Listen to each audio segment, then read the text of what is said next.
Kia ora whanau, here's another Kings of War battle report. This time my new Orc army versus Rodney's Kingdoms of Men. So I went with just a simple get in there and smash the Orc list, with starting with two big hordes of Axe, two Gore Rider regiments, that's the cavalry, two Skulk Outriders troops, that's the light cavalry, three lots of Orklings, two War Drums, Flagger, that's the standard bearer, Crusher on a Gore with Mace Crushing, that's a hero, Gakamak, really good hero, and Crudger Wing Slasher. So that's the Orc on Wyvern with a cheap magic item, the Blade of Slashing. Here's Rodney's Kingdoms of Men, so here's a Horde of Pike, a regiment of Foot Guards, three regiments of Knights, unit of Scouts with Black Powder weapons, two Giants, two Pegasus Wizards, and a General Wing Beast. So one of the Wizards has a boomstick and to give a bit of extra lightning bolt, and the General Wing Beast has the Diadem of Dragonkind, which allows him to cast the Fireball spell. And let's start the game report. So the scenario was plunder, which means there's 5 objectives across the center. One there. So Rodney chose this side, and he made this one over here in the forest a 2-point objective. I chose this one in the middle as a 2-point objective. So the other 3 are worth 1 point each. So whoever has most of those objectives at the end of the game wins. The most points of objectives, that is. And of course these are loot tokens, so you can pick them up and carry them away. And this is at the end of turn 1, and I started, so you can see I've moved up along here, and in response the humans have also come forward a bit in places and held back in places. And it's about to go to turn 2 and get messy. I'll just have a look at some of the units as they're coming forward. So there's my Orcs, and that's a view of the oncoming Orc hordes from the human pike block. And this is over on my right flank. You can see there's already some damage on there from the wizards casting their lightning bolts on that Gore Rider regiment. So my turn 2, and I decide to really attack quite aggressively. So over here the Wyvern charges into the scouts, and it kills them and turns to face this way. The centre, these Orklings and the Gore Riders charge into these Knights. The Orklings charge into the Foot Guards, and these Gore Riders, Gakamak, and one of the Skulk units move up very close to these Knights here. Over on the left, the Orklings grab one of the objectives, and just off screen near the graveyard here, the other Skulk Outrider regiment also grabs an objective. Here's a look at the move on the right flank here, which somewhat questionable, I think it's fair to say. But I moved up Gakamak here and the Gore Riders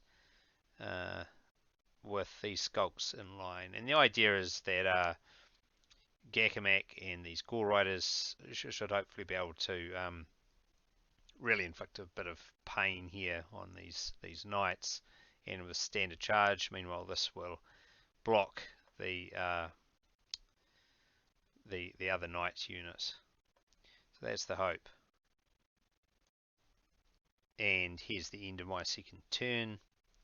So as you can see, the Wyvern over here has come through and turned to face. And we did a bit of damage to these Knights, but not enough to waver or kill them. Turn 2 for Kingdoms of Men, and the Giants here comes charging forward to attack the Flagger, the standard bearer. The pike come forwards, figuring they're flanked by the wyvern anyway, so they attack the orcs. This giant charges those orclings, those knights charge the gore riders, and this is the problem. The winged general and the griffin there comes flying around and attacks the flank of the gore riders. The foot guards, this is just after they've killed the orclings and moved forward. And this overview here shows the end of the Kingdoms of Men's second turn, and as you can see, it's been absolutely disastrous. So we've lost gore riders there, skulks, orclings, more gore riders, and orclings. So that's that 1, 2, 3, 4, 5 units gone just like that. And so one of those wizards cast Bane Chant on those knights. So of course they're right up to Thunderous 2 and an extra crushing 1 from the Bane Chant. So they did a ton of damage to the gore riders. And I was not in range of the war drum, so that was stupid. And really just underestimated the power there. And getting flanked here by the general, that was also not good. Bit of luck though, the giant really fumbled his attacks there and only did 2 damage to the flagger, who survives. And the pike did, I think, 8 damage there, so that was a good effort on their part. So start of my turn 3, it's really fallen to pieces already on the right flank. So what do? Well, this crusher here, he just comes along to try and hurt this wizard. The wizard's up there. Gakamek attacks the side of these knights. The war drum was in front of these guys here, just moves forward to grab that objective and hope, I think. But in the centre it's a bit more positive. We've got a flank of this giant which failed to kill the flagger, so it's it's very, very bad luck for the giant, but I'll take it. And these pike, you can hit in the front by a horde of orcs and in the side by the wyvern, so that's not pleasant for them. Grab those 2 objectives over there and try and take out this giant and those pike. And over here, just try and hold you up as much as possible. I think that's what it's come to. So end of my turn 3, and as you can see, we've killed the pike, we've killed the giant, and we've kind of taken the left side of the board now. But of course the humans have very much taken the right. So human turn 3, and they decide to just charge straight in here they got a giant and the knights and the general and winged beast, and they do 13 damage. But we've got an orc war drum, we've got the flagger there. Let's give them a re-roll. So they're not doing too badly against that, at least the initial impact. They don't want to take that again. And actually, this is my turn. It looks like that was taken partway through that turn, that last photo. So that orc horde there actually did get wavered. Took 16 damage from those 3 units by the looks of things. But anyway, we're into the side of the giant. So that's 50 attacks on the side of the giant, though hindered because they're charging over the hedge and stuff. Similarly, the wyvern into the side of the knights. And this just becomes the start of this big, massive, multi-unit fight right here in the middle of the table. We don't kill the giant. I think we didn't even waver it that round. And we didn't manage to kill the knights either, miraculously. But anyway, we do a lot of damage there. And over on the flank here, Gakamek finishes off the that unit of knights there. He's taken 5 damage from them. But he is a real beast, Gakamak. He's one of those few characters in the game that can kind of go toe to toe with a unit by himself almost, especially if he gets the first hit in. There we go, cowardly hiding with objectives over by the graveyard. Huge fight in the middle here. And some skirmishing over here. So back to the centre, and this just absolute mess continues. Another unit of knights charges in, but they're hindered going through the field there.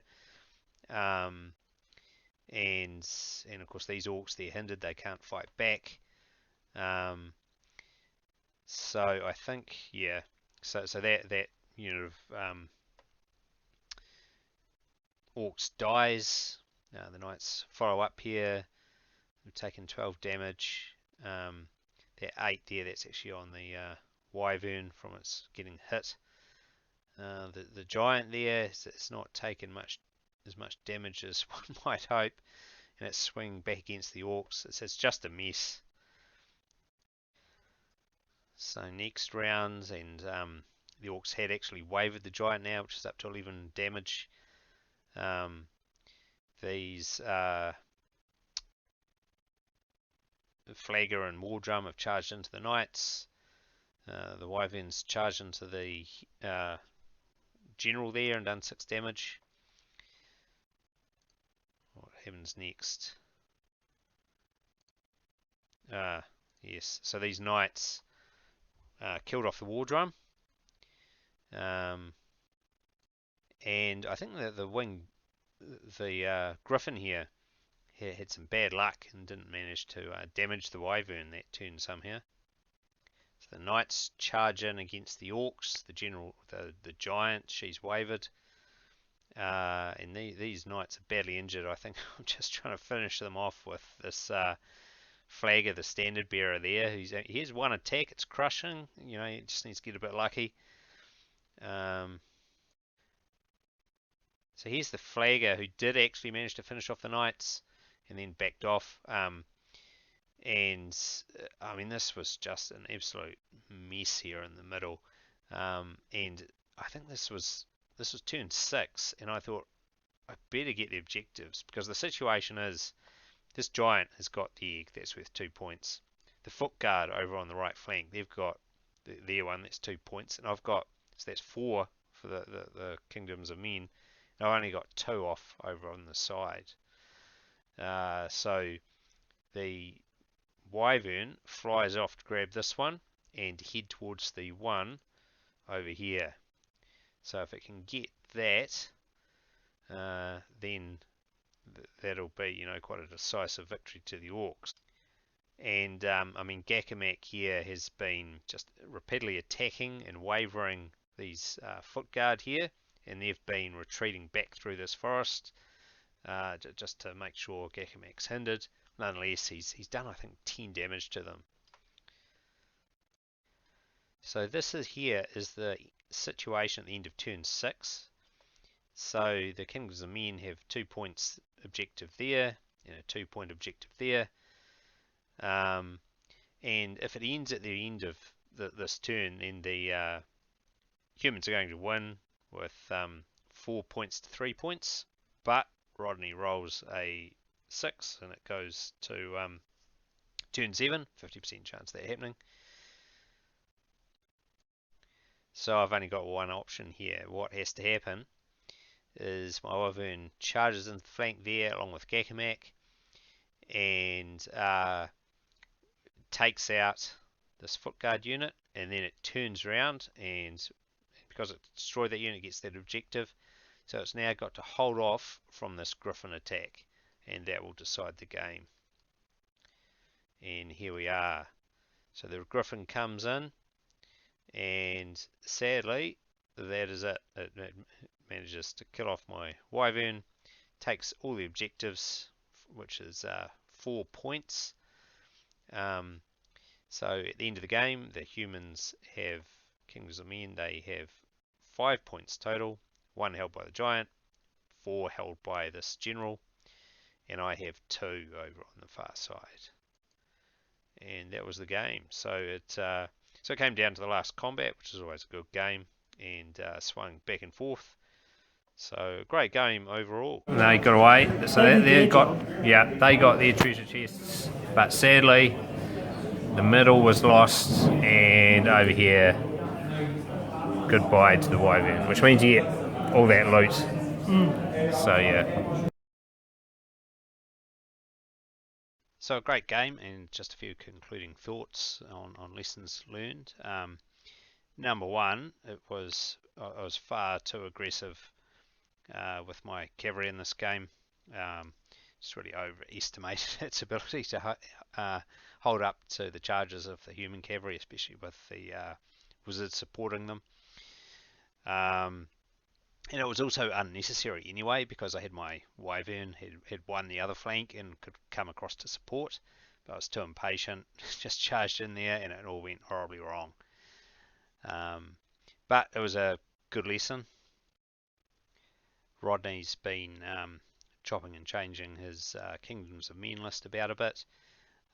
He used to have a horde of knights in it, but I think it's probably better using the multiple regiments. Probably do with at least another 1, probably 2 inspiring sources just to get the rerolls on the nerve tests.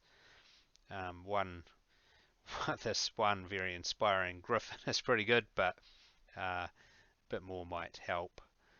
But no, it's got a lot of hammers in his army. It's quite effective. So my own army just really need to work out a better plan, a cunning plan.